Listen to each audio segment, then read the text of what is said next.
Hi, my name is Gary Gall. I'm with OSU South Centers in Piketon.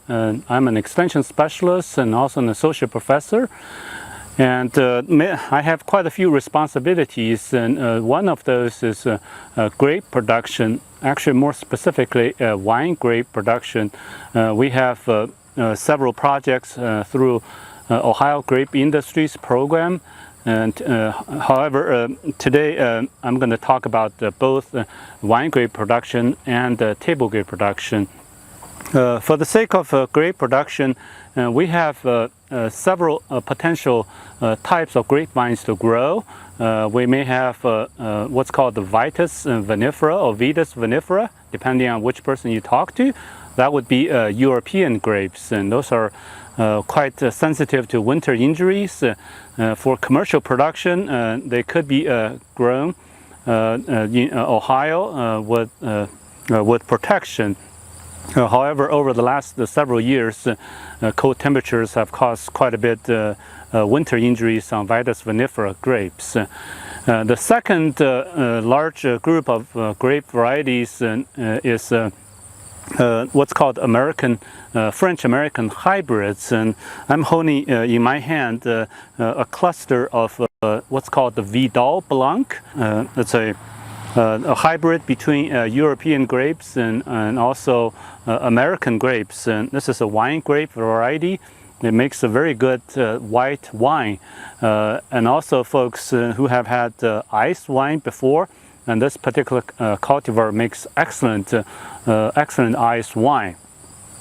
And then the third group of grape varieties is what's called the American grapes. The varieties that you may or may not be familiar with. One of them is called Concord. When you drive to Niagara Falls from Cleveland to Buffalo area, you can see acres and acres and acres of Concord grapevine. It's a blue grape, and it's being widely grown by homeowners and also commercial grape growers. Well, Concord grape juice, and that's a very common use of Concord grape. You can also make wine out of it, even though the wine quality may not be the best, but it could be used as a wine grape. And some growers, some gardeners and homeowners will also make jams and jelly, and commercial companies and also produce jellies and jams from Concord grapes. If you were thinking about table grape production, most folks would probably select hybrids, and there are quite a few varieties to select from. And on my left-hand side, it's kind of hard to see right now because all of the fruits were either harvested or they didn't have any to begin with this year because these are very young vines. And two good varieties for both commercial production and the home gardens are Jupiter and Saturn, and they are very, very sweet, and they are pretty quite tolerant of most of our diseases, fungal diseases. But the one main thing we're looking at is winter hardiness. They have to be able to survive our cold temperatures in Ohio. So those two are my top recommended varieties. If you were to try to grow a few more varieties of grapevines, I would say Mars Seedless, which is a blue grape, and it's very it looks like Concord, and it doesn't taste as good as Concord, but it's much more disease resistant or much less disease susceptible than Concord. In terms of production techniques, as you can tell, I'm standing in front of a vineyard. The first thing you notice is they are grown on a trellis. Grape bushes or plants, they are definitely a vine. So you have to put them on the trellis. And what we have here is called high cordon bilateral system. So you have one or two main trunks, and then you have cordons or permanent arms going each way. So it's called single cordon or high cordon system, bilateral system.